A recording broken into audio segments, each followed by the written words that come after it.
আজকে চলে এসেছি এশিয়া কাপের আপডেট নিয়ে। গতকাল আপনারা একটা অসাধারণ ম্যাচ দেখেছেন ভারত এবং শ্রীলঙ্কার মধ্যে, যে ম্যাচটি টাই হয়ে গেছিল।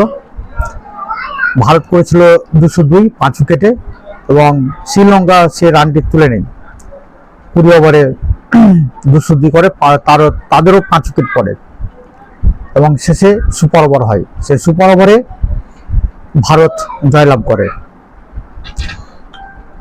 শ্রীলঙ্কার একজন প্লেয়ার প্রথম নিশাঙ্কা 58 বলে 107 করেছেন, অর্থাৎ সেঞ্চুরি মেরেছেন।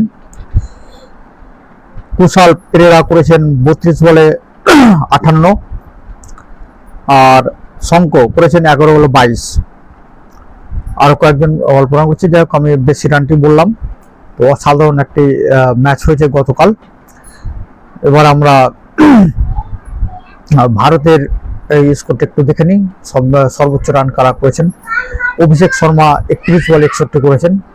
এই অভিষেক শর্মা প্রত্যেক দিনই ভালো খেলছেন, আপনারা দেখতে পাচ্ছেন। অসাধারণ একজন প্লেয়ার এবং টি-20 একজন আদর্শ প্লেয়ার। শুভমান গিল 4, সূর্যকুমার যাদব 13 বলে 12, আর তিলক বর্মা করেছে 49 34 বলে। 23 বলে 39 করেছেন স্যামসন, আর অক্ষর প্যাটেল 15 বলে 21। এগুলো রান রেট, যারা বেশি রান করেছে। তো হাড্ডাহাড্ডি লড়াই হয়েছে গতকালকে ম্যাচটিতে। আগামীকাল অর্থাৎ রবিবার শুরু হতে যাচ্ছে ফাইনাল ম্যাচ ভারত এবং পাকিস্তানের মধ্যে, যা 41 বছরের মধ্যে প্রথমবার অনুষ্ঠিত হবে। অর্থাৎ প্রথমবার এশিয়া কাপের মধ্যে প্রথমবার ভারত পাকিস্তান ফাইনালে উঠল। তো ইতিমধ্যে পাকিস্তানের দুজন প্লেয়ার হ্যারি শোপ এবং ফারহান সাহিবজাদা ফারহান এবং ভারতের সূর্যকুমার যাদব, তিনজনকে আইসিসি শাস্তি দিয়েছে। আপনারা জানেন কি কারণে শাস্তি দিয়েছে, সেটা অনেকে অবগত আছেন, সেটা আর বলছি না। তার শাস্তি ম্যাচের 20% কাটা হয়েছে। আচ্ছা, এবারে আমরা একটু অ্যানালিসিস করব আগামীকালকের ম্যাচ নিয়ে।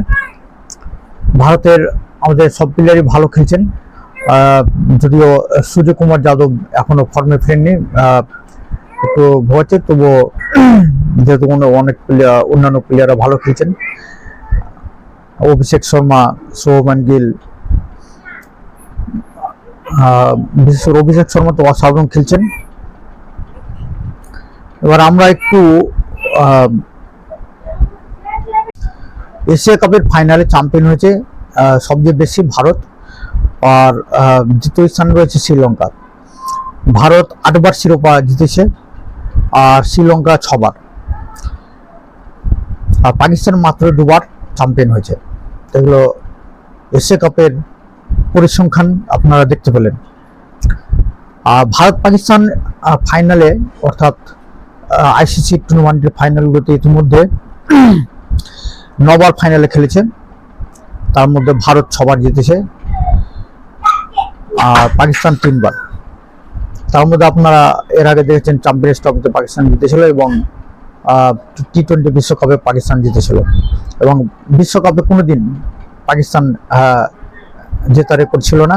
তবে গত একবার ওই টি-20 বিশ্বকাপে চ্যাম্পিয়ন হয়েছে পাকিস্তান ভারতকে হারিয়ে, এবং 10 উইকেটে হারিয়েছিল। তো সব দিক থেকে দেখতে গেলে ভারত বেশি জিতেছে এই ফাইনালগুলোতে, এবং এশিয়া কাপও সবচেয়ে বেশি শিরোপা জিতেছে, অর্থাৎ এশিয়া কাপ নিয়েছে। তো গতকালকে ম্যাচ এবং এই বিশ্বকাপেও 2 বার ইতিমধ্যে পাকিস্তান হেরেছে ভারতের কাছে, তাই ফাইনালে ভারত এগিয়ে থাকবে বলা যায়। এবং প্লেয়ারের পরিসংখ্যান, স্ট্রাইক রেট, অ্যাভারেজ সব দিক থেকে দেখতে গেলে ভারতের প্লেয়ার অনেক এগিয়ে রয়েছে পাকিস্তানের থেকে। তো বাংলাদেশ ম্যাচে পাকিস্তানের প্লেয়ার বোলিং এর দিক থেকে ভালো বল করেছে, ফিল্ডিংও ভালো করেছে, তো ব্যাটিং এ এখনো তাদের সমস্যা রয়েছে, ভালো রান তারা করতে পারছে না।